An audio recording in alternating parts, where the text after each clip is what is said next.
नमस्कार दोस्तों, स्वागत है आप सभी का क्रिएटिंग फ्यूचर यूट्यूब चैनल पे। और ये वीडियो काफ़ी ख़ास होने वाला है। वैसे मैं हर वीडियो में एक ही बात कहता हूँ, मेरे लिए तो वो बात सच है, लेकिन जितने भी 10th क्लास के स्टूडेंट्स हैं उनको डर लगता है इस चैप्टर से।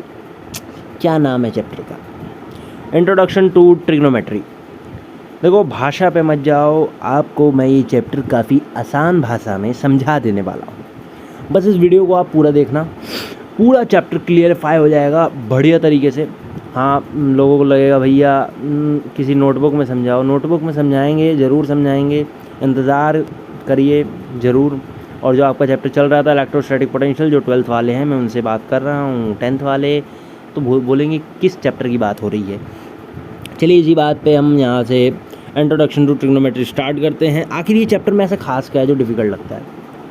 सबसे मोस्ट इम्पॉर्टेंट है 8.4। देखो, 8.4 एक्सरसाइज एक ऐसी एक्सरसाइज हो जाती है जहाँ पे बच्चों को लगता है कि ये कौन से मौत के मुंह में हम आ गए।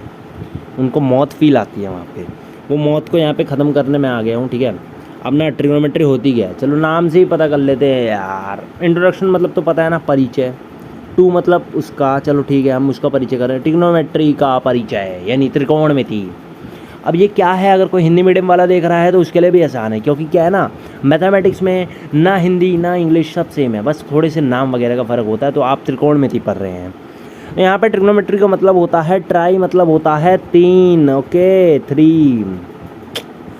गोन यहाँ पे मतलब है कि हम साइड्स के बारे में बात कर रहे हैं। मेट्री यानी ज्योमेट्री है ये एक, जिसके बारे में हम आज चर्चा करने वाले हैं। मैथमेटिक्स का काफ़ी इम्पोर्टेंट पोर्शन है ये। जैसे आपको यहाँ देखने को मिल रहा होगा काफ़ी सारे एग्जांपल्स, जैसे suppose a student is watching Qutub Minar को ऊपर देख रहा है वो बंदा। हाँ, तो अब आप एक चीज़ इमेजिन करो यहाँ पे। वैसे हमें ट्रिग्नोमेट्री पढ़नी क्यों है, इसका बेसिक्स मैं आपको बाद में बताऊँगा। पहले आप ये देखो, जैसे कि यहाँ पे ये एक लड़का खड़ा है, ठीक है, ये एक टॉप ऑफ द टावर को देख रहा है, मतलब ये कुतुब मीनार को। तो आप यहाँ देखोगे जनरली ये जो बच्चा है, ये जो स्टूडेंट है, ये देखोगे एक कुछ, अगर मैं साइड्स को जोड़ दूँ, इसकी आँख को, इसके डिस्टेंस को, तो एक राइट एंगल ट्रायंगल बनता हुआ आपको दिखाई देगा। जी हाँ, यहीं पे लगती है ट्रिग्नोमेट्री।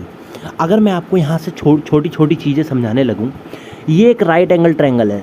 जी बिल्कुल, जी बिल्कुल, right angle triangle. Right angle triangle क्या होता है भाई, जिसको नहीं पता बता देता हूँ। राइट एंगल ट्रायंगल का मतलब होता है जिसके अंदर एक एंगल 90 डिग्री का हो, जस्ट एज दिस 90 डिग्री।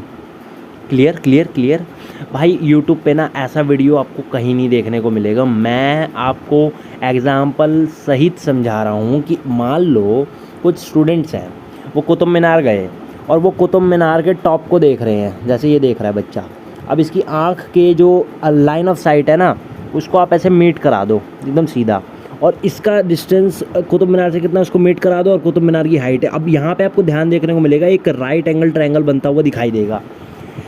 यही ट्रिग्नोमेट्री अप्लाई होती है गाइज़। और हम हमेशा ट्रिग्नोमेट्री एक ही ट्रायंगल में अप्लाई करते हैं, क्योंकि ट्रायंगल आप देखोगे, ट्रायंगल में कितनी साइड्स होती है, ट्रायंगल में 1 2 3। तो हम इसलिए वजह से यहाँ पे ट्रिग्नोमेट्री लगाते हैं। और सबसे स्पेशल टाइप ऑफ ट्रायंगल जो होता है, जिसको हम राइट ट्रायंगल बोलते हैं, वो हम यहाँ यूज़ करते हैं। अब ट्रिग्नोमेट्री है क्या? चलो चलो चलो चलो आओ, डरने की बात नहीं, आ जाओ आ जाओ, मैं आपको किताबों से ही समझाऊंगा। सबसे पहले ट्रिग्नोमेट्री का मतलब क्या है। ट्रिग्नोमेट्री वर्ड डिराइव्ड किया गया है ग्रीक वर्ड से, जैसे ट्राई मीन्स 3, गोन मतलब साइड्स, जो मैंने आपको पहले बता दी, और मेट्रोन मतलब मेज़रमेंट, कि आप किसी चीज़ को नाप रहे हो। हम 3 साइड्स की मेज़रमेंट, डिसीजन, हम यहाँ पे ट्रिग्नोमेट्री में क्या हम पढ़ते हैं, ट्रिग्नोमेट्री एक ब्रांच है मैथमेटिक्स की, जहाँ पे हम ये स्टडी करते हैं कि भैया रिलेशनशिप क्या है। रिलेशनशिप, वहाँ वाले रिलेशनशिप पे मत जाओ, यहाँ पे कोई GF-BF वाला रिलेशनशिप की बात नहीं हो रही। यहाँ पे वो रिलेशनशिप की बात हो रही है जो साइड्स और एंगल्स के बीच में होता है, साइड्स और एंगल के बीच में। अब इसी रिलेशनशिप की चर्चा हम आने वाले फेजेस में करेंगे, बट आप ध्यान,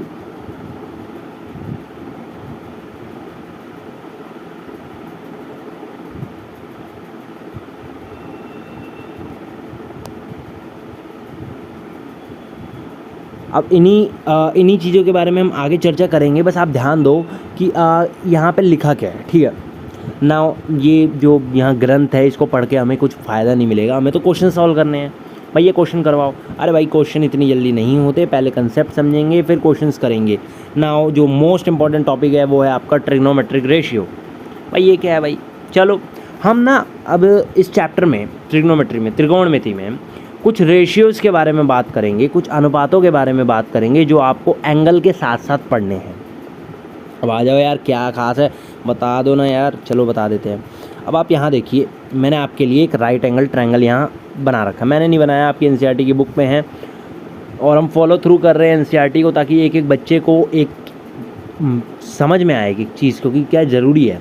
बिना एनसीईआरटी के अगर आप पढ़ रहे हो तो आप उस मैथ्स को वो मानो वो वेस्ट है। यहाँ से पढ़िए तो ज़्यादा अच्छा समझ में आएगा। अब आपको एक चीज़ पता है, राइट एंगल ट्रायंगल में 3 चीज़ें होती हैं भाई। हर ट्रायंगल में 3 चीज़ें होती हैं, 3 साइड्स होती हैं, 3 एंगल होते हैं, 3 वर्टिसेस होती हैं। मैंने बताया होगा, चलो मैंने नहीं बताया, किसी ने तो बताया होगा। अब यहाँ पे जो इंक्लाइंड साइड होती है उसको क्या बोला जाता है? हाइपोटेनस। क्या नाम है, वाओ, नाम में ही ऐसा लगता है कोई साइंटिस्ट का नाम है। हाँ जी। और ये जो आपको पता होगा, जो लाइन यहाँ पे 90 डिग्री बनाती है इस पे, इसको हम परपेंडिकुलर बोलते हैं, इसको हम पेंडिकुलर बोलते हैं और इसको हम बेस बोलते हैं। कुछ याद आया 7th 8th का? 7th 8th का कुछ याद आया भैया? अगर नहीं याद आया तो यहाँ पता चल जाएगा। एक राइट एंगल ट्रायंगल के हर एक साइड का अलग अलग नाम होता है। अब तक तो आप ये पढ़ रहे थे कि भाई इसको परपेंडिकुलर बोलते हैं, इसको बेस बोलते हैं। चलो मैं आपके लिए एक अच्छी चीज़ लेके आया हूँ। अब आप ध्यान देना ना, परपेंडिकुलर और बेस बदलता रहता है। मतलब जैसे जैसे आप देखो, एक चीज़ सोचो, देखने का व्यक्ति का नज़रिया होता है। आप कोई चीज़ कैसे देख रहे हो? अगर आप आगे से देख रहे हो तो आपको कुछ दिखाई दे रहा है, पीछे से देख रहे हो तो आपको कुछ दिखाई दे रहा है।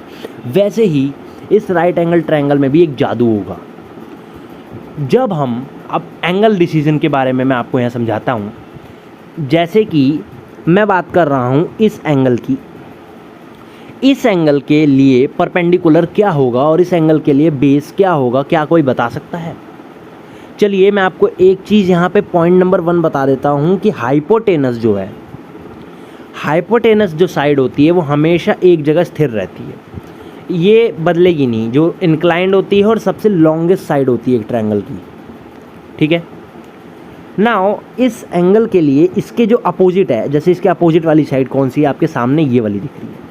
अगर मैं इस एंगल की बात करता हूँ तो इसके अपोजिट जो भी साइड होगी ना, वो क्या होगी? परपेंडिकुलर होगी। जी बिल्कुल। हम कभी भी मैथमेटिक्स या ट्रिग्नोमेट्री में इस वाले एंगल की बात नहीं करते, क्योंकि ये 90 डिग्री होता है। ये हमेशा एक जगह रहता है और कहीं नहीं जाता। ये इसको मन नहीं है कहीं जाने का, काफ़ी आलसी है ये। अब जब मैं इस, अब आप खुद सोचो, मैंने इस एंगल की बात करी तो ये परपेंडिकुलर एंड ये बेस हाइपोटेनस से फिक्स है। जब मैं इस एंगल की बात करूँगा, एंगल सी की, तो परपेंडिकुलर उसके अपोजिट वाली साइड हो जाएगी। अब परपेंडिकुलर ये नहीं रहा, परपेंडिकुलर कौन हो गया? ये। और बेस कौन हो गया? ये। देखो एंगल का नज़रिया, मैं आपको बता रहा हूँ, देखने का नज़रिया बदलना पड़ेगा। मैंने आपको अभी तक क्या बताया? साइड्स के नेम और कैसे आप किसी एंगल से डिसाइड करोगे। जब भी आपको कोई बोलता है भाई एंगल सी के लिए बताओ परपेंडिकुलर क्या, आप बोलोगे ये। कोई बोलेगा भाई एंगल ए के लिए क्या है, भाई उसके अपोजिट वाला ही होगा। भाई मैंने तो ये चीज़ बता दी आपको, अब आपको देखना है कि आपको कितना समझ में आया। टेंशन मत लो, सब समझ में आएगा। ट्रिग्नोमेट्रिक रेशियोज़ वैसे तो 6 होते हैं। देखो 6 ट्रिग्नोमेट्रिक रेशियोज़ हैं। पहला है साइन, दूसरा है कॉस, टेन, कॉट, सेक, और एक और होता है, मैं नाम भूल गया, वो होता है कोसेक। अब मैं आपको यहाँ से एक आइडिया दे देता हूँ। ये जो 6 नाम है ना, ये जो 6 नाम है, वैसे मिटा देते हैं अभी तो यहाँ पे। इन 6 नामों का, ये 6 नाम है। जैसे होता है ना किसी का आप स्पेसिफिक नेम देते हो, बिंटू, चिंटू, लालू, कालू, वैसे ही ट्रिग्नोमेट्रिक रेशियोज़ के भी अलग अलग नाम हैं। जैसे आपको पता है ना, राइट एंगल ट्रायंगल में 3 साइड्स होती हैं। जैसे मान लो किसी का रेशियो है P/H, तो उसका नाम कुछ है, तो उसका नाम कुछ है, P/B, इसका नाम कुछ है। ये अलग अलग रेशियोज़ के नाम हैं जिनका प्रयोग करके हम आगे क्वेश्चन सॉल्व करेंगे। वाओ, मतलब हम क्वेश्चन सॉल्व करने की बारी पे आ गए। या बिल्कुल बिल्कुल, हम क्वेश्चन सॉल्व करने की पास हैं और सारे क्वेश्चंस को हम जल्दी जल्दी सॉल्व करेंगे। बस थोड़े से बेसिक्स आपके क्लियर होने चाहिए। अगर आपका कंसेप्ट ही क्लियर ना होगा, अगर आपका बेस क्लियर नहीं होगा, तो स्टारडम कैसे बनाओगे यार? टीचर्स के सामने स्कूल में कैसे बताओगे कि हमें ट्रिग्नोमेट्री आती है? चलो आगे आते हैं। तो फ्रेंड्स, यहाँ से मैं आपको कुछ ट्रिग्नोमेट्रिक रेशियोज़ बता दूँ। चलिए, ये जो एनसीईआरटी की चीज़ें हैं इनसे बाद में बात करेंगे। आपको पता है ना, एक राइट एंगल ट्रायंगल में 3 चीज़ें होती हैं परपेंडिकुलर, पी से दिखा रहा हूँ, बेस और हाइपोटेनस। अगर कोई हिंदी मीडियम वाला है तो उसको मैं नाम बता देता हूँ। पी को बोलते हैं लंब, बी को बोलते हैं आधार और एच को बोलते हैं कर्ण। यानी परपेंडिकुलर को लंब, बेस को आधार और एच को हाइपोटेनस। हिंदी मीडियम वालों के लिए भी ये वीडियो बना हुआ है, तो कोई टेंशन वाली बात है नहीं। अब यहाँ ध्यान दीजिए, ये 3 नाम होते हैं, इन तीनों को ऊपर नीचे करके हम नाम बनाते रहेंगे। जैसे मैंने बोला P को B से भाग कर दिया, या फिर P और B का एक रेशियो मैंने बोला, तो इसको क्या बोलेंगे, इसका नाम क्या होगा? चलो नाम बनाते हैं, आओ यही सिखाता हूँ मैं आपको। देखो यूट्यूब पे इतनी वीडियोज़ हैं और सब में एक ट्रिक सबसे ज़्यादा कॉमन है, और वही ट्रिक मैं अभी आपको सिखाने वाला हूँ।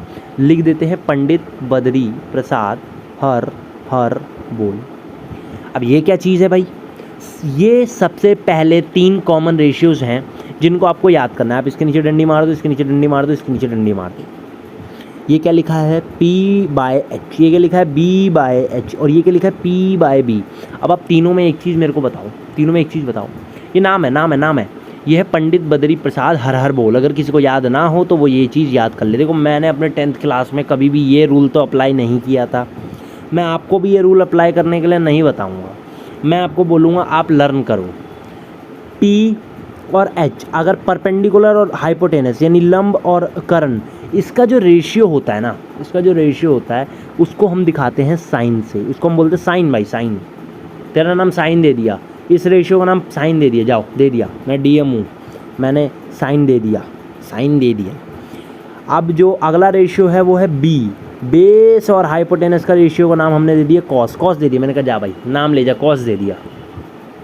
P और B यानी परपेंडिकुलर और बेस का रेशियो का नाम हमने क्या दे दिया? मैंने बोला भाई tan दे दिया। क्या तीनों नाम याद हो रहे हैं? नहीं याद हो रहे? आपको सिंपली क्या करना है, मैं एक चीज़ बता देता हूँ, ये 3 रेशियो पहले याद करें। नेक्स्ट वीडियो में तो बाकी बात होगी। P/H साइन, मैं लिख देता हूँ B/H कॉस। ये 3 नाम याद करें। मैं किसी को ट्रिक्स नहीं सिखाता। ट्रिक्स सीखने का मतलब ये है आप कोई भी चीज़ रट रहे हो, वो ट्रिक्स अप्लाई कर रहे हो। जब तक आप किसी चीज़ की कैलकुलेशन, किसी चीज़ को लर्न नहीं करते, तब तक ज्ञान अर्जित करना बहुत मुश्किल है। ट्रिक्स तो ये बात हो गई ना कि ट्रिक याद है, जैसे JEE वगैरह के एग्ज़ाम होते हैं, वहाँ पर ट्रिक्स लगती हैं। अब जो चीज़ अगर आप उसको नोटेबली लिख रहे हो, सॉल्यूशन कर रहे हो, तो वो सोचो वो कितनी मेहनत वाला काम है। तो मैं आपको वही चीज़ सिखा रहा हूँ। और P और B का जो रेशियो है उसको हम tan बोलते हैं। और यूट्यूब पे आपको ऐसे टीचर्स भी मिलेंगे जो आपको ट्रिक्स बहुत सिखाते हैं, बट उन्हें ट्रिक्स ना सिखा के कंसेप्ट पे काम करना चाहिए। कंसेप्ट ये कहता है कि किसी भी बच्चे को अगर इतना याद ना हो, मतलब उसका ब्रेन काफ़ी स्लो है, तो उसको अपना ब्रेन फास्ट करने की ज़रूरत है। मैं भी उसको यही राय दूंगा। आप देख लीजिए, मेरी तरफ से बताया गया कोई भी टर्म गलत नहीं है। आप ये देख लीजिए, तीनों फॉर्मेट, एक साइन, एक कॉस और tan। नेक्स्ट वीडियो में हम ये बात करेंगे कि आखिर इन रेशियोज़ को ऐसा नाम क्यों दिया गया, क्या है मैथमेटिक्स का असली राज, सब अगली वीडियो में। और बाकी के जो 3 रेशियोज़ हैं ना, उनकी चर्चा भी हम अगली वीडियो में करने वाले हैं। टेंशन नको लिया। मेरे को वैसे मराठी आती नहीं है। अगला वीडियो बेटर होगा, बहुत अच्छा होगा। बस आप लोग चैनल से बने रहें। Bye bye.